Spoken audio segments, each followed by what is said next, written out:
এত সহজে এমন অমূল্য রত্ন পেয়ে যাবে আশা করেনি। বামুন হয়ে চাঁদে হাত দিয়েছিল, অথচ চাঁদ যে এত শীঘ্রই তার আকাশে এসে ধরা দেবে তা ছিল তার কল্পনাতীত। মেহতাব রেনুর দিকে তাকায়, গম্ভীর সুরে বলে, ভেতরে যা, বিয়ে না হওয়া অবধি আর লুকিয়ে দেখা করতে আসবি না, বুঝছিস? রেনু সভ্য মেয়ের ন্যায় মাথা নাড়িয়ে নিজের ঘরের উদ্দেশ্যে পা বাড়ালো। মেহতাব বলল, বিবি যান, তুমিও এবার ঘরে যাও। তনুকাও তাই করলো। ইশফাক দাঁড়িয়ে রইল একা, এবার ইতস্তত দেখাচ্ছে তাকে। মেহতাবের মুখোমুখি অপ্রস্তুত হয়ে যাচ্ছে বোধ হয়, তাও দ্বিধা কাটিয়ে বলল, ধন্যবাদ ভাইজান। মেহতাব তাকে আপাদমস্তক পরখ করে বলল, তোমার থেকে আমি এটা আশা করিনি ইশফাক। তুমি আমার বিশ্বাস ভেঙেছ। আগে জানলে রেনুকে কখনোই তোমার সামনে আসতে দিতাম না। ইশফাক আহত হলো এই কথার বাণে, বিধ্বস্ত চোখে চেয়ে বলল, এভাবে কেন বলছেন ভাইজান? আমার প্রতি বিশ্বাস না থাকলে আমাকে এক্ষুনি তাড়িয়ে দিতে পারেন, কিংবা মৃত্যুদণ্ড দিলেও মাথা পেতে নিব আমি। তোমাকে মৃত্যুদণ্ড দিলে আমার বোন কষ্ট পাবে, আর আমি চাই না ও কষ্ট পাক। ওর কথা ভেবেই কেবল আমি রাজি হয়েছি, নয়তো আমি কখনোই তোমার হাতে আমার বোনকে তুলে দিতাম না। ইশফাকের ভীষণ আত্মসম্মানে লাগলো কথাটা।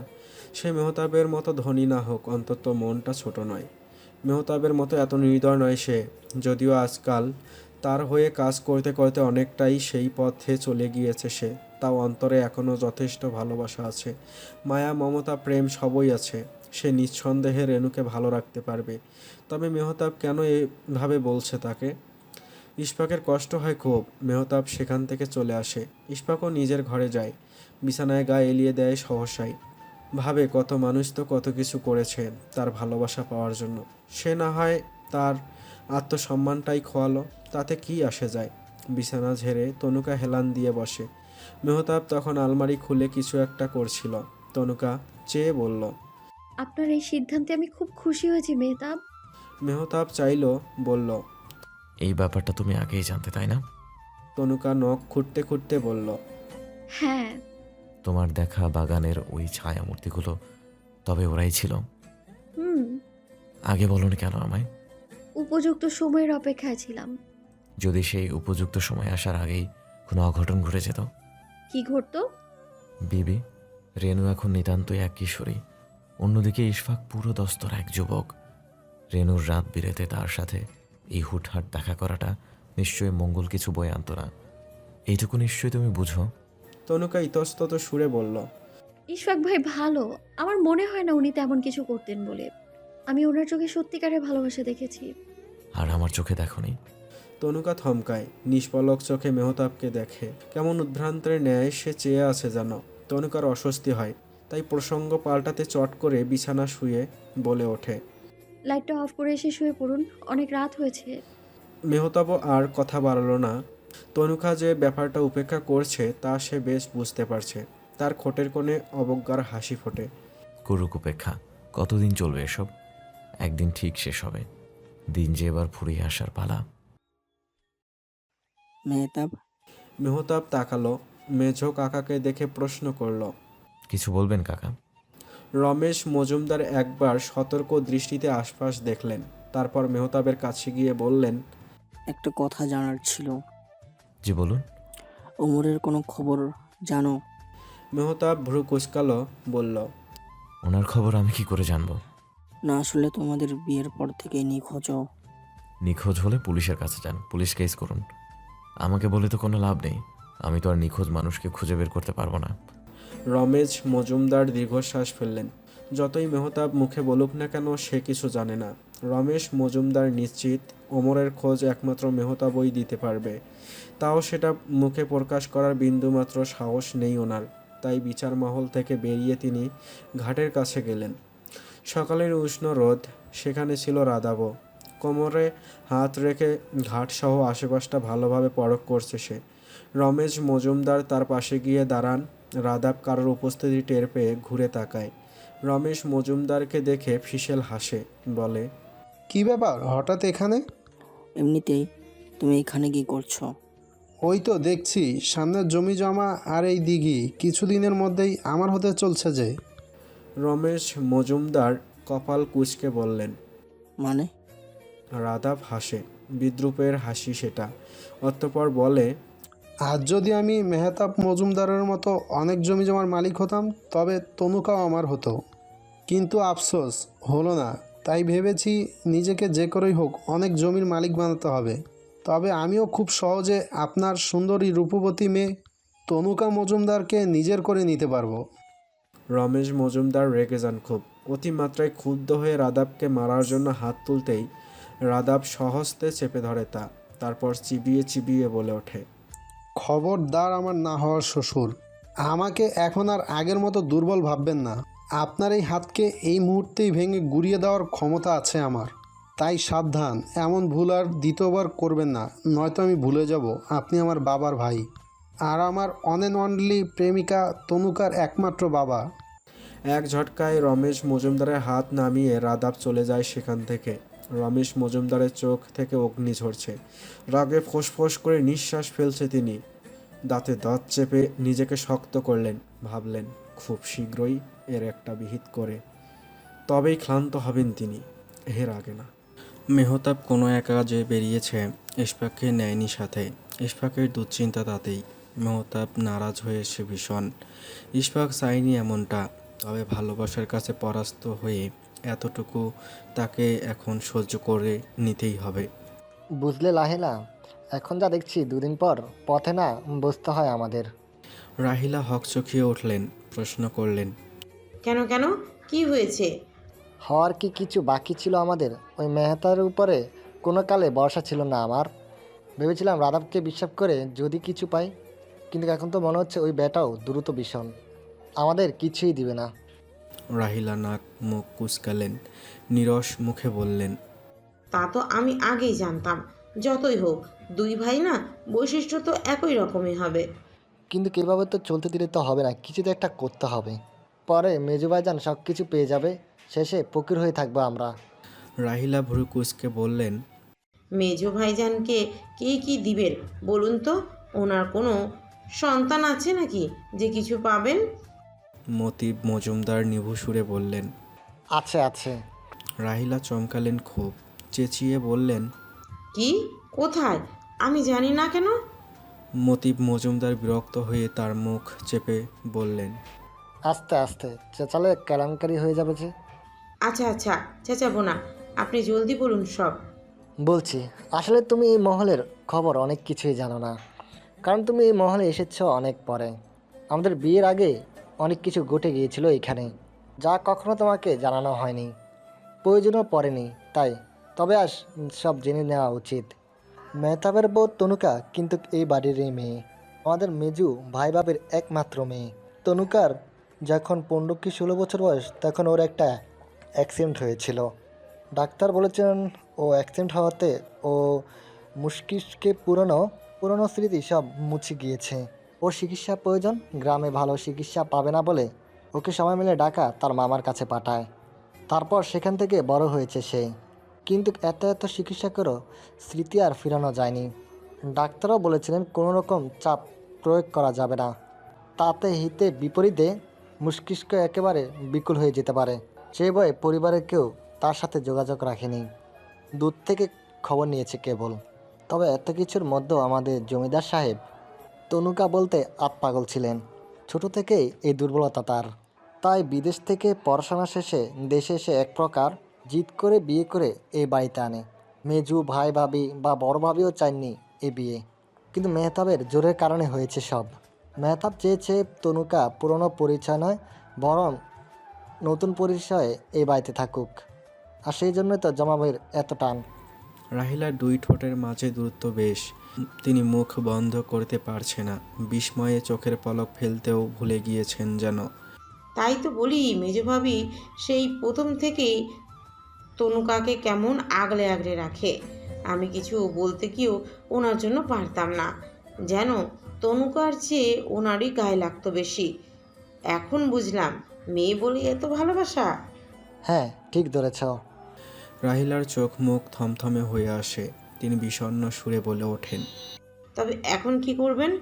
তনুকার মা বাবা হওয়ার সুবাদে ওনারাও তো বেশ সম্পত্তি পেয়ে যাবেন, সেটা তো আমরা আর কিছুই পাবো না। তাই তো ভাবছি গিন্নি, খুব শীঘ্রই কিছু একটা করতে হবে, নয়তো আমার সারা দুটো একসাথে হারাবো।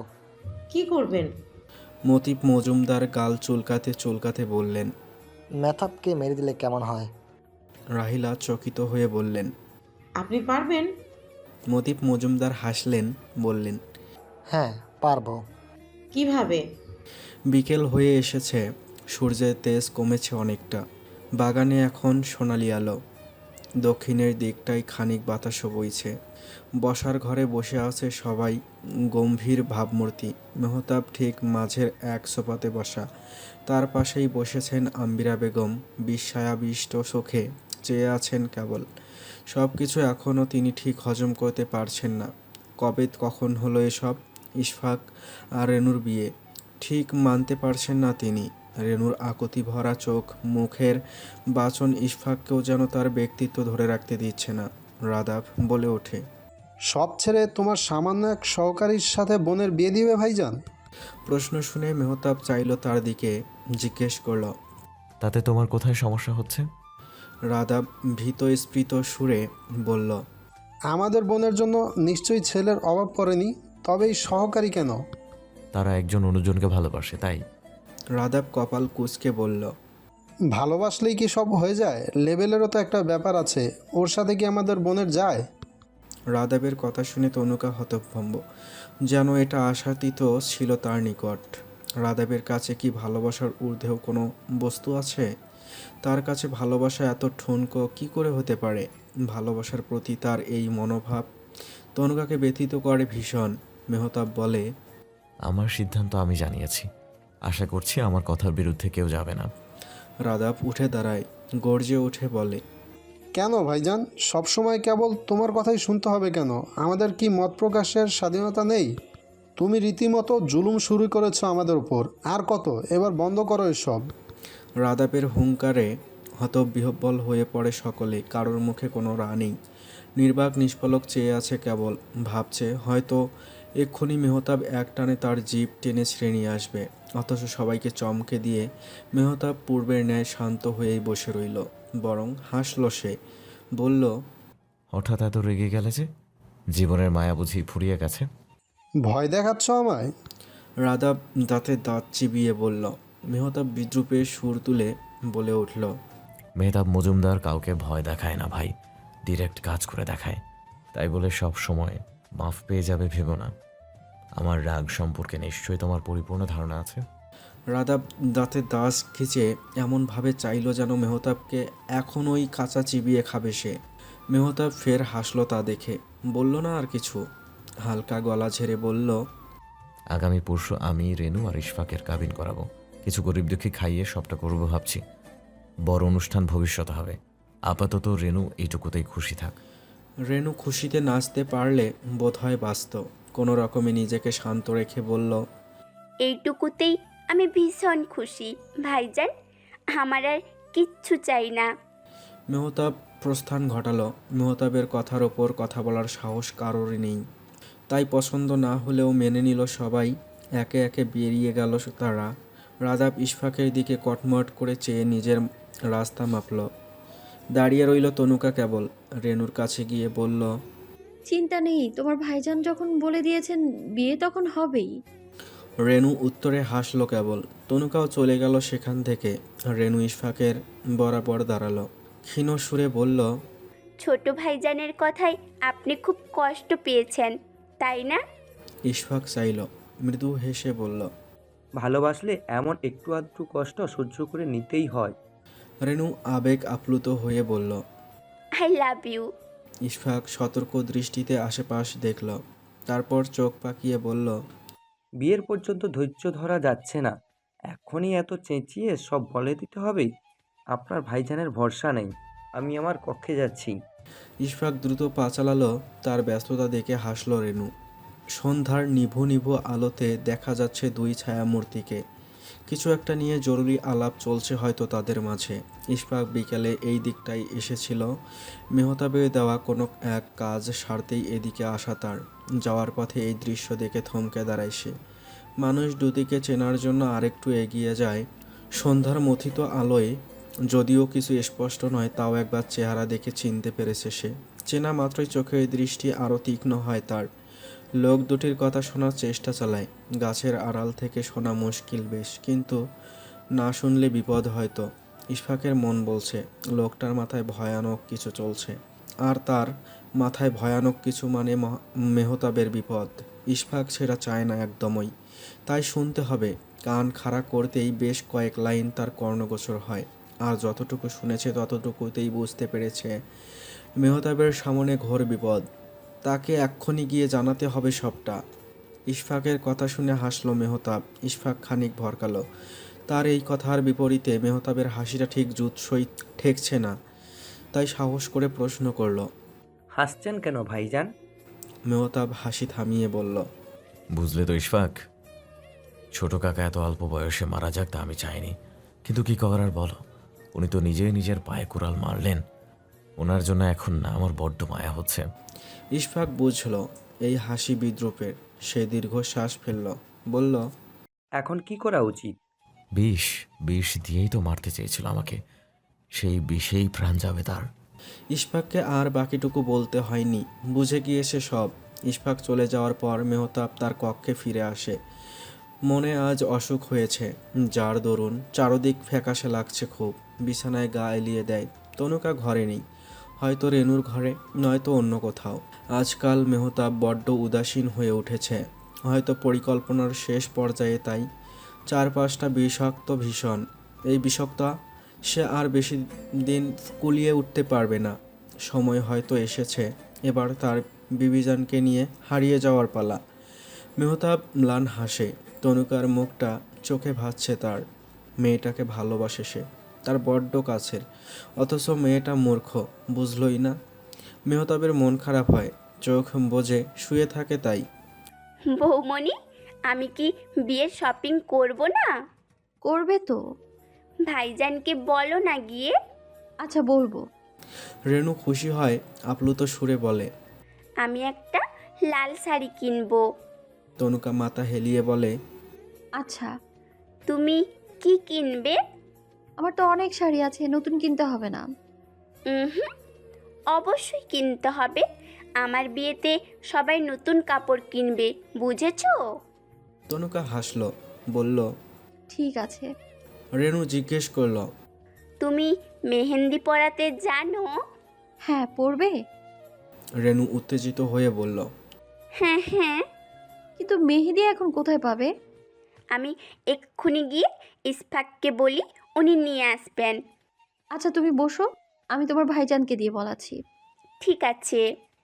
তনুকা তার ঘরে ফিরে। মেহতাব শুয়ে আছে বিছানায়, এক হাত কপালে তোলা। ঘুমন্ত মুখ দেখেও মনে হচ্ছে ভীষণ চিন্তিত। তনুকা আস্তে করে ডাকে তাকে। শুনছেন? মেহতাব চোখ বন্ধ রাখা অবস্থাতেই বলে, বলো। কাউকে একটু মার্কেটে পাঠিয়ে দুটো মেহেদি আনতে পারবেন? হঠাৎ মেহেদি? বিয়েতে পরে না, রেনুরও শখ হয়েছে। আচ্ছা, আমি একজনকে পাঠিয়ে দিব।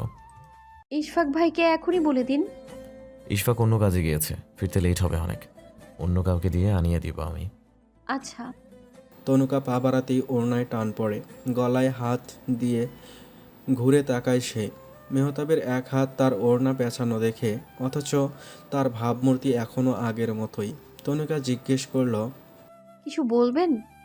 জরুরি কোনো কাজ না থাকলে আমার পাশে একটু বসবে? তনুকা বসলো মেহতাবের পায়ের কাছে। মেহতাবের হাতে এখনও তার ওড়না পেঁচানো। ওড়নাটা সে বুকের কাছে নেয়, তারপর চেপে ধরে শক্ত করে, বলে ওঠে, কখনো আমাকে ছেড়ে যাবে না তো বিবিজান? তনুকা অবাক হয়, বলল, হঠাৎ এইসব কথা কেন বলছেন? মেহতাব চাইল চোখ মেলে, বলল, তোমাকে হারিয়ে আমি কি নিয়ে বাঁচবো বলো তো? কি আছে আমার? কিচ্ছু নেই। আমি যে তোমাকে আঁকড়ে ধরে বাঁচতে চাই বেবি, প্লিজ আমায় ছেড়ে যেও না। তনুকা হতভম্ব। সারাদিন সিংহের ন্যায় দাপট করে বেড়ানো পুরুষ মানুষটা এখন তার নিকট নিতান্তই এক অসহায় বিড়ালছানা বনে গিয়েছে। কি আশ্চর্য, লোকটা এত আবেগী হয়ে উঠছে কেন?